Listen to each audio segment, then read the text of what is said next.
Teman-teman, sebelum nonton jangan lupa ya, klik like, subscribe, and share.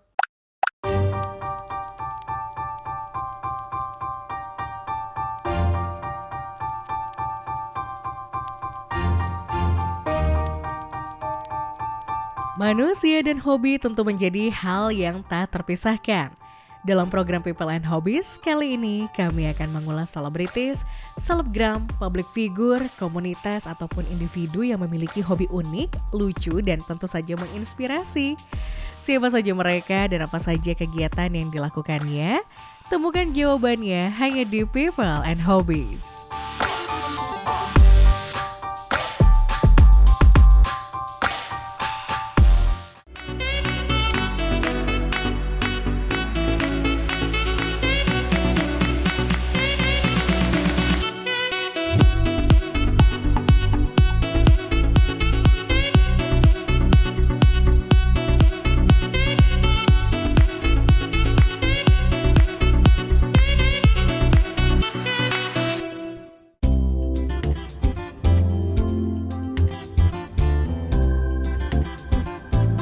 Lukis kaca tentu menjadi hal asing bagi sebagian orang. Pasalnya seni ini menggunakan kaca sebagai media untuk melukisnya.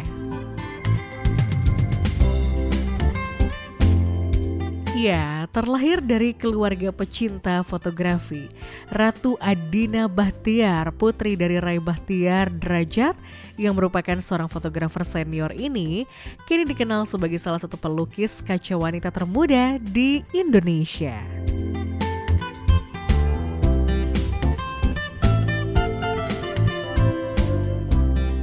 Halo viewers, aku Ratu Adina Bachtiar, seniman lukis kaca dari Indonesia.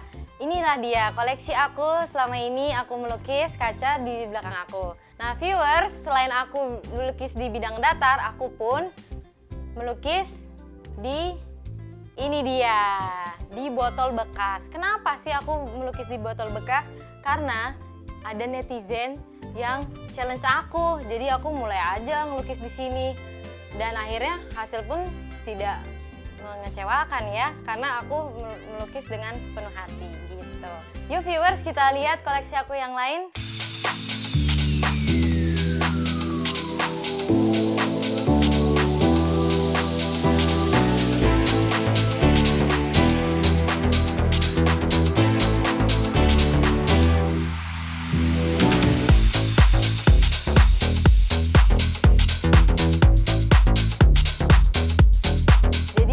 Nah viewers, ini adalah koleksi aku lainnya.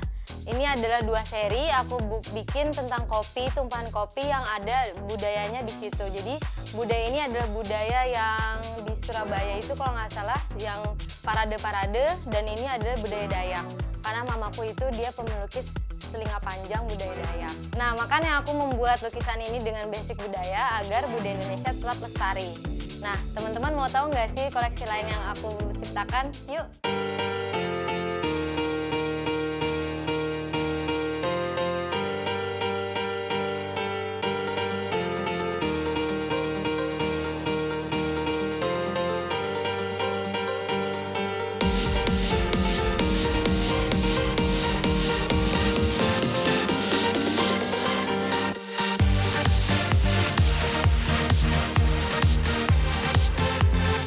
Jadi awal aku melukis sebenarnya untuk menggambar, drawing gitu, aku dari umur 3 tahun. Dari umur 3 tahun tuh aku udah mulai gambar-gambar kayak kartun. Terus tahap selanjutnya udah pas SD manga, terus komik. Abis itu setelah umur 17 tahunan aku diajak papaku ke Cirebon, ke Gresik untuk belajar tari sekalian lukis kaca ini. Saat itu aku bisa menciptakan satu karya dan aku kasih ke teman papa. Setelah itu aku jaraknya jauh banget untuk balik lagi ke lukis kaca. Jadi aku tuh sempat patah tulang saat 2018. Saat itu ada titik balik di mana aku kembali untuk melukis lagi. Jadi dulu itu aku model, penari, dan hal lainnya yang menggunakan kaki. Akhirnya aku berpikir saat patah tulang apa yang aku bisa lakukan ya untuk tetap berkarir, yaitu adalah menggambar. Jadi aku kembali ke Gresik untuk latihan dan belajar menggambar di sana. Selama 1 tahun kurang lebih. Akhirnya setelah aku belajar 1 tahun di sana, aku memberanikan diri untuk berpameran setelah itu sih titik balik di mana aku bisa menggambar itu di situ. Dan di lukis kaca itu juga perjalanannya panjang banget sih gitu.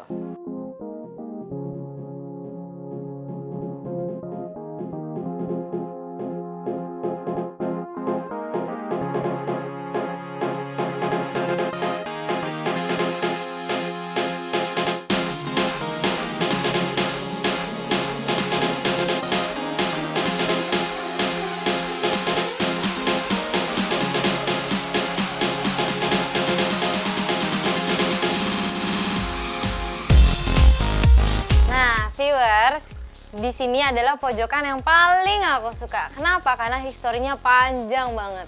Kita mulai dari yang paling lama ya di sini. Nah, teman-teman bisa lihat viewers di sini adalah karyaku yang paling lama yaitu kupu-kupu. Ini modelnya adalah aku sendiri loh pas aku masih Nah, ini tentang kupu-kupu. Kenapa aku gambar kupu-kupu? Tari kupu-kupu itu ciptaan dari uyut aku. Uyut aku itu adalah pembuat seni tari klasik di Sunda, Jawa Barat. Dia namanya TB Umay Martakusuma. Bisa kalian cari ya. Nah, ini adalah satu lagi setelah tahun berikutnya aku membuat Kim Jong Hyun. Dia adalah idol dari Korea Selatan. Aku dulu adalah K-popers yang suka grup band namanya SHINee. Nah, dalam imajinasiku adalah karya ini menciptakan bahwa Kim Jong Hyun itu akan mendapatkan kebahagiaan yang tiada tara. Jadi aku melukis ini gitu. Karya selanjutnya adalah Medusa. Aku membuat ini pas proses pembelajaran. Pembelajaran dengan Pak Bahendi Taong adalah guru pertamaku dalam melukis kaca. Ini dia sangat sekali detail dan aku mengikutinya pun tergesa-gesa dan akhirnya mereka membuat aku lebih cooling down lagi untuk membuat karya yang lebih detail. Ini karyaku. Nah, frame-nya juga ada historinya juga loh viewers. Jadi aku request ke pengukir kayu untuk mengukir frame aku. Dia tuh dari Gegesik Cirebon. Jadi seniman sana ya viewers. Dari detailnya itu mega mendung. Itu ciri khas mereka di Cirebon.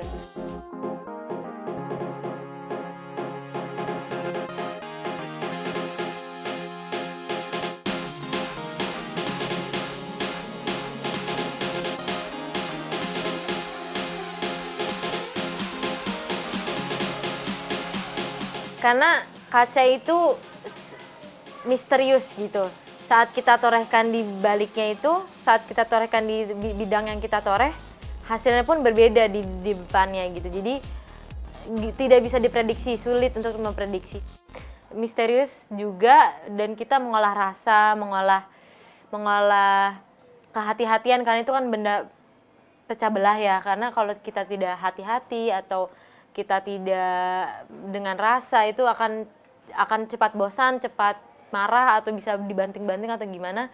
Jadi kita bisa di sini terapi juga untuk mental kita, untuk jiwa kita, untuk motorik kita gitu. Dan lukis kaca itu adalah budaya Indonesia yang khas banget dari Cirebon terutama. Kenapa di Cirebon? Karena penyebaran dari luar negeri itu dari China, dari Arab itu masuknya ke Cirebon itu lebih kuat. Kenapa belum di Kalimantan nggak ada, Sumatera nggak ada, Papua nggak ada? Karena emang penyebaran itu belum terlalu besar karena peminatnya pun sekarang udah sangat turun gitu. Jadi aku ada berambisi untuk memperkenalkan lagi lukis kaca lebih luas gitu. Nah, karya satu ini adalah karya dua barong yang aku akan ceritakan tekniknya juga. Saat aku dulu menggambar ini, aku saat itu tremor banget.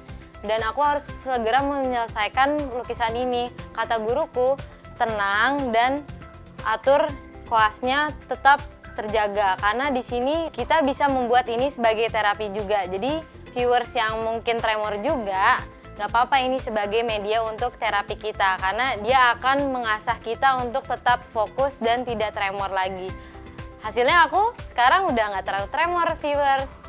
Nah, sekarang ini aku buat 2020. Lukisan ini aku belajar dari Pak Kusdono Rastika.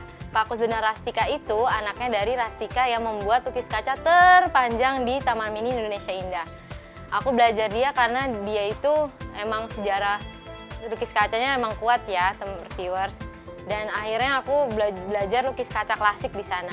Dan yang terakhir adalah yang 2021 aku ikut lomba UOB painting dan aku menggambar tentang krisis iklim yang berhubungan dengan lion. Jadi lion itu agak termasuk punah, jadinya aku menggambar seperti ini gitu. Nah, teman-teman udah lihat kan koleksi aku yang di belakang ini dan yang tadi barusan. Sekarang aku akan memberikan tips dan trik gimana cara aku membuat lukis kaca. Yuk kita lihat.